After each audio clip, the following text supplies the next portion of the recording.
14 कोटींच्या हेरोईनसह आंतरराष्ट्रीय टोळी जेरबंद. ठाणे पोलिसांनी अंमलीविरोधी मोहीम तीव्र केली असून काल 2 ठिकाणी खंडणीविरोधी पथक आणि गुन्हे अन्वेषण विभागाच्या पथकांनी छापा मारून हेरोईन विक्री करण्यासाठी आलेल्या आंतरराष्ट्रीय टोळीतील 3 जणांना बेड्या ठोकून सुमारे 14 कोटी रुपये किमतीचे 4 किलो 24 ग्रॅम हेरोईन जप्त केले. फरदीन मुल्ला राहणार नालासोपारा आणि अहमद खान राहणार कुर्ला अशी अटक केलेल्या आरोपींची नावं आहेत. घोडबंदर मार्गावरील गायमुख येथे एक जण अंमली पदार्थाची विक्री करण्यासाठी येणार असल्याची माहिती खंडणीविरोधी पथकाच्या पोलिसांना मिळाली होती.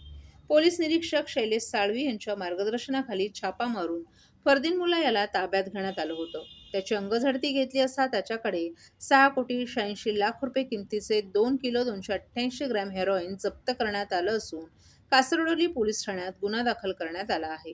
तर दुसऱ्या गुन्ह्यात शिळफाटा येथे अंमली पदार्थाची विक्री करण्यासाठी आरोपी येणार असल्याची माहिती ठाणे गुन्हे विभागाच्या पोलिसांना समजली होती. पोलिसांनी सापळा रचून तलत सय्यद याला ताब्यात घेतलं असता त्याच्याकडे 6 कोटी 94 लाख रुपये किमतीचे 1 किलो 736 ग्रॅम हेरोईन जप्त करण्यात आले असून त्याच्या माहितीवरून त्याचा दुसरा साथीदार अहमद खान महाडिक यालाही अटक करण्यात आल्याची माहिती गुन्हे विभागाचे पोलीस उपायुक्त अमरसिंग जाधव यांनी एका पत्रकार परिषदेत दिली आहे.